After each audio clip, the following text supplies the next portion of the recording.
Okay, so I'll walk through the two games I've played just now against this person. So this was the first game. Okay. So basically, I was in a very, I guess, restless mood while I was playing this. I just finished playing this. So this is the common line I go with because it's very surprising for people at my level, and yeah, if they really don't know how to tackle it, they get checkmated very quickly. So it's kind of a tricky opening, but I like to play it. I mean, it's still manageable if the but if my attack is tackled, which is not that hard, but it just surprises the Kings Indian players because they really are not used to seeing such unusual move. So knight to e2 was the move. So if we are attacking on the flank, that is the either side of the board, anyone either side of the board or both side, I don't know. So it's like theory, you should close the center. So that is what I did. I closed the center. I want the center closed because I am going to be attacking. So if the center is open, then then it is said the game, matlab, the the attack isn't that effective. Or if the board is opened, the center is cleared, the center has been blasted through, then attacking isn't very easy because all the pieces have access. In theory, I'm talking about. So all the pieces have free access, and the game becomes more, equalish. So I don't want the game to be equal. I want to dominate. That is why I'm closing center. I want my piece attacking on this side of the right hand side of the board or the king side of the board, and I want my opponent's pieces to be effectless. So that is the big theory behind this. The castles, this is all theory. So few players even don't even castle because of this knight move, unusual knight move that they see. This e2 knight, one in just one square diagonal of the bishop. This is a very unusual move. Generally, the pawn on f3 is replaced with the knight. The knight develops on f3. That is how it goes in the general theory of King's Indian defense. So another unusual move. I'm trying to attack, not caring about my king's safety, and yeah. So basically, they really don't know what to do at at a lot of point in this theory in this game. So I go with theory. This is a kind of an unusual move. So let me get to the bigger picture. I'm really meticulously explaining what I'm doing here, but I am also catering to my audience, those who will be listening to this. They won't know all this. Okay, so developing my bishop, creating this battery because I want to exchange dark squared bishop, and it is the theory कि if you want to attack, the bishop must be exchanged. If the bishop is still there, you can't really attack because the bishop uh, controls a lot of squares. So that is this move, queen to a5, which my opponent played one move prior, is I think kind of useless. If I don't like, if I don't blunder, this move is absolutely useless in my opinion. Okay, so he does this. This is also kind of a useless move, I thought, but turns out it was quite a brilliant move.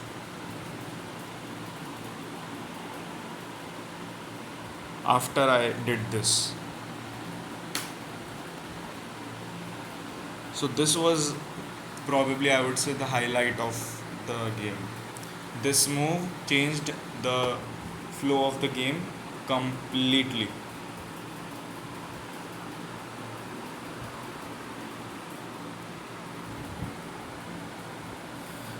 But I was in an attacking mood. I was going all out when I was attacking, so I did not care about my rook. I went on. I tried my best to attack.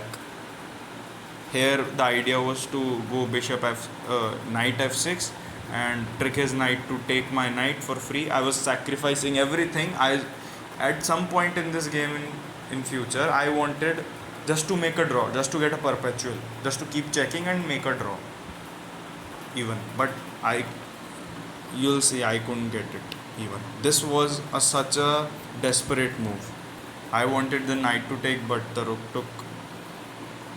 Desperation continues. I'm sacrificing material, just just trying to live by my attacking theme of this game.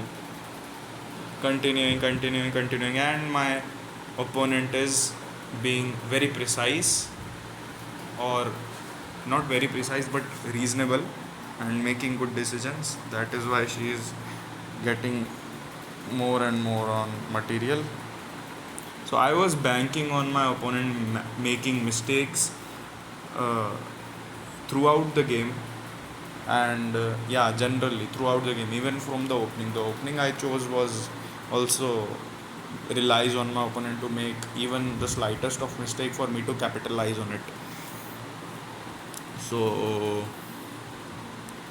yeah, takes, check.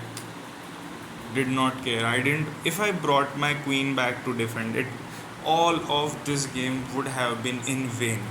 All of my sacrifices would have been in vain, and I didn't wanted that at all.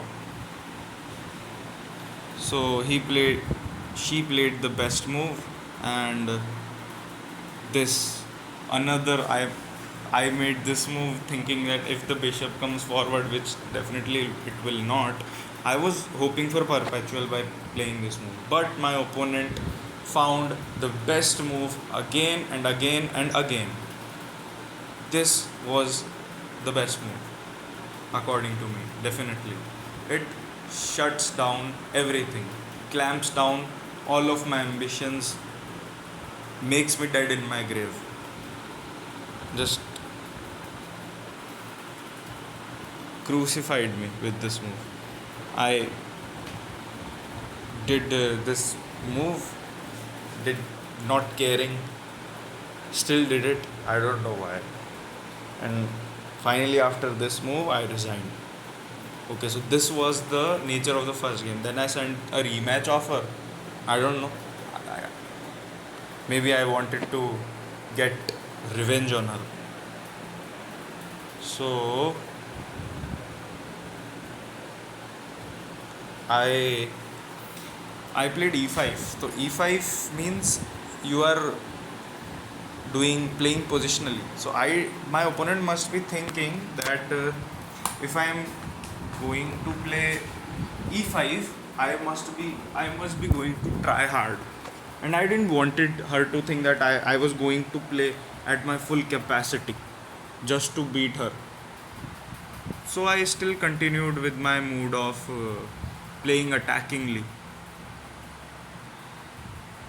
and she allowed me to play attackingly because she fianchetted this bishop.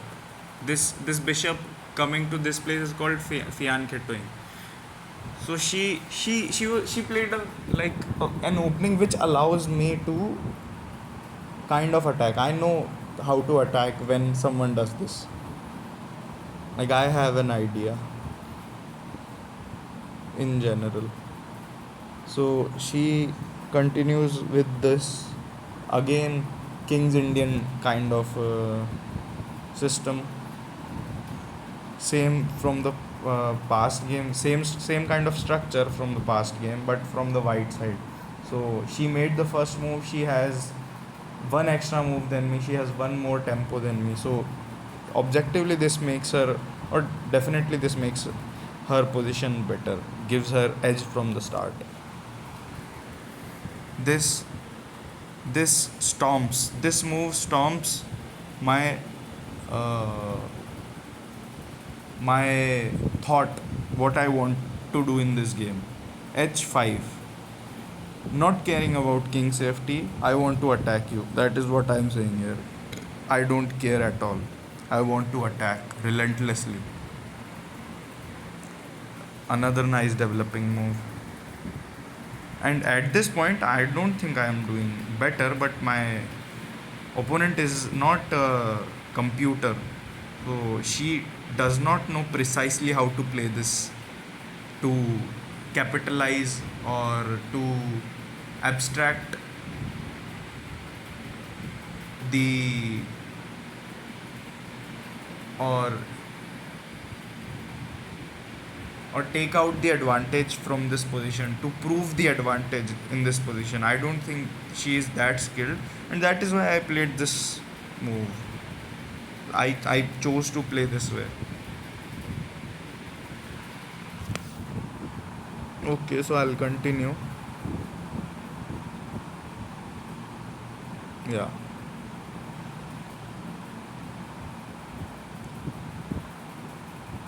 I continue development. Again, the same theory I'm applying. I want to exchange bishops with you and I want to attack. This move was so good. I was thinking for a while here and I thought I should have played f6.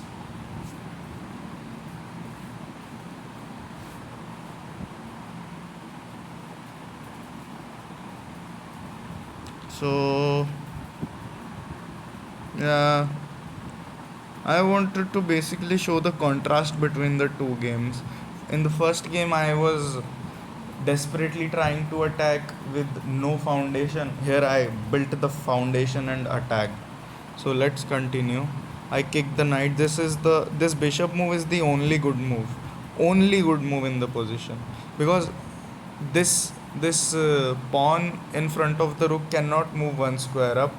That would really make my life with this bishop a hell, and I did not wanted to exchange this bishop with my opponent's knight, because if she is able to do that, practically I will not ever be able to attack in this game, because I would not be able to exchange her light square bishop with my light square bishop, and that light square bishop would have been a really powerful defensive piece if I wanted to attack. And obviously, I wanted to attack. I want to win. So thankfully, I had this move. I had this bishop on c5, which was pinning her pawn from moving forward. So she yeah she moved her king from the line of queen from the line of fire, but I think this is a very bad move, because she should have played this. Blocks her bishop, blocks her development, clamps down her position. I think she is feeling the nerves after winning the first game, playing so precisely. This happens very often. After you win a nice game, you sort of lose, sort of get relaxed and start, or maybe start becoming nervous and start playing sort of bad moves.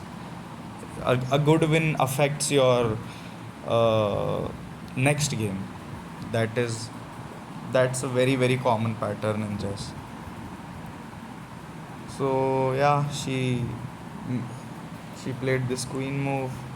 I kicked her knight. I don't like invaders in my territory. Attacking. And I'm not rushing with exchanging my bishop with her bishop. So she made this knight move, making an outpost, and yeah, I saw the chance of exchanging a pawn, and yeah, went with it. Exchanged. I don't think she had to take it, but yeah, It's already very difficult to play for white here, honestly. A very, very strong attack is coming already. This is a horrible move. I don't know what to play with white, but this is not definitely not it. This does not progress. This just prevents a measly knight which is not even doing anything much in this position. And my knight has other squares also, other very meaningful squares to go to. So this is an absolutely useless move in this current position.